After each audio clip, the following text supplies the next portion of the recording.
All right, it's time for worm gears. So, remember when I said that this little cut out there, that rectangle, you need to have that if you're going to 3D print your own truck. So let's take a look. Here's a worm I've got installed here. Now, our system doing worms is they snap in. They snap in through that socket. That's it. And they don't come out.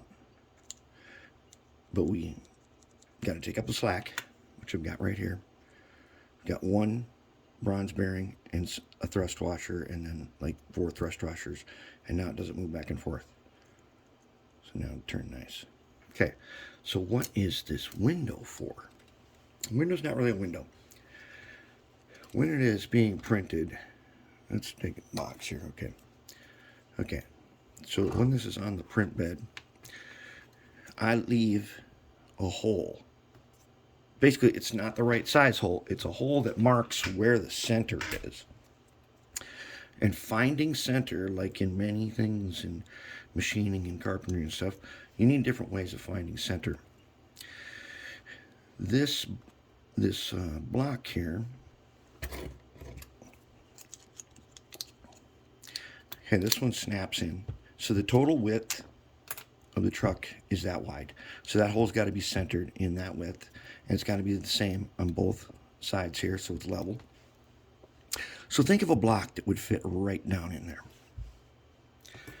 And on sitting on the bottom here. It's a block that fits down in there. What I do is I draw a block. And in the diagram for this, there's that window there. Then when I go into my 3D program, I extrude a block through it. Okay, and I make the block the same height as this. Then I make 2 cylinders that are approximately 2 millimeters. This is a 2 millimeter shaft. 2 millimeter cylinders. And I center them inside that block. Then I do a subtract operation where I subtract the first cylinder from this side, leaving me that hole. You can't subtract from this object both holes at one time. You got to do 2 of them. So I put a copy in there. So I subtract the first one, then I subtract the second one, then I delete the block. The block is there just to center the cylinders that leave these holes behind. And that's why there's a window in there. Since I extrude the rest of it, there's no reason to put the block back in there. So that's what the window is. And that's, you need something to center the holes. Centering them on this is very difficult to do, and then being able to subtract it accurately. So I center the block based on that rectangle.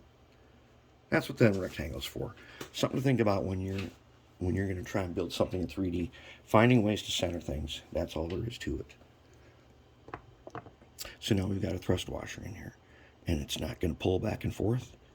Remember, Pug's got 1 click. It's because he's missing 1 thrust washer that dropped out before I snapped it in place by accident. It's okay. It doesn't matter. All that clicking is it's this. Changing directions, it'll click.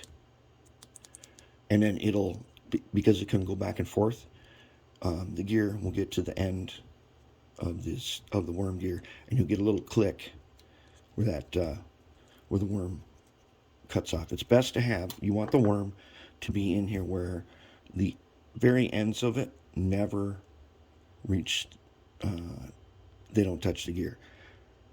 And that just makes it quieter. Doesn't affect performance at all. That's it. That's our worm gear. Now I got the wheels painted, and I think we're gonna close these up, and if they're running nice, I'm going to glue them. Like I said, these are going to be disposable. I'll put the lube on them and everything. I'm going to glue them, keep them together, and if I ever need another one, I've got more printed out. So if I had to do maintenance, tear it down, I got replacements, and then that's how it works. So these little parts, this thing is so thin versus This one is thicker, and I figured out that if I angle it, it doesn't need to be so thick. It can be super thin like that, and it'll do the right job. And that's what we want, and that's where we're at.